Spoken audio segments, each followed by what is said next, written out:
আসসালামু আলাইকুম। আমি ইনুল লিঙ্কে ভর্তি হয়েছি গত 8 অক্টোবর সেশনে। এর পাশাপাশি আমি চাকরি করতাম। চাকরির পাশাপাশি আমি নিহঙ্গ পড়ছি। আজকে আমার হলো জিএফটি পরীক্ষা ছিল। জিএফটিতে আমি উত্তীর্ণ হয়েছি। সবাই দোয়া করবেন।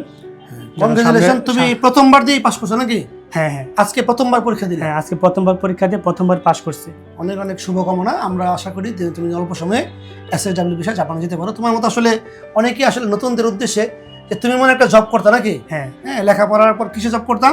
ফার্মেসিতে। হ্যাঁ, এই জবটা ছেড়ে এখন এখানে আসছো। হ্যাঁ, অনেকে আছে আসলে যে লেখাপড়ার মাঝে লেখাপড়া বন্ধ হয়ে যায় অথবা ভালো কিছু করার জন্য চেষ্টা করে, সুযোগ পায় না। এর জন্য একটা জ্বলন্ত উদাহরণ। তোমার নাম হইলো মোহাম্মদ নাজির হোসেন। নাজির হোসেন। বাড়ি কোথায়? শরীয়তপুর। শরীয়তপুর। ফার্মেসিতে মনে একটা জব করতে না? হ্যাঁ, তো লেখাপড়া আসলে অদম্য ইচ্ছা থাকলে যে কোনো মুহূর্তে যে কোনো সিচুয়েশনে সাকসেস হওয়া যায়, এটা আসলে প্রমাণ। কারণ অনেকে আছে লেখাপড়া গ্যাপ থাকলে কিন্তু মানে ভালো সহজে সাকসেস হওয়া যায় না অথবা পাস করা যায় না, বা লেখাপড়া গ্যাপ থাকলে একটু যেটা হয় আর কি দ্রুত তৈরি হয়ে যায়। তো এ কিন্তু প্রথমবার দিয়েই পাস করছে। এসএসডব্লিউ অনেকের কাছে আসলে N4 বা জেএফটি কঠিন মনে হয়, কিন্তু প্রথমবার 7 থেকে 8 মাসে না? হ্যাঁ, তুমি ভর্তি ছিল কখন? গত অক্টোবর সেশনে। অক্টোবরে ভর্তি ছিল। তার মানে অক্টোবর থেকে আমরা প্রায় 8 মাসের ভিতরেই সে পাস করছে, এবং অতি সব সময়ের মধ্যে অল্প সময়ের মধ্যে আমরা আশা করি সে জাপানে যেতে পারবে।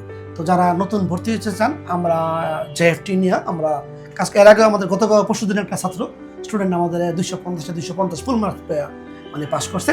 তো তোমার জন্য অনেক অনেক শুভকামনা রইল। আমি আশা করি যে তুমি যেন অল্প সময়ে জাপানে যেতে পারো।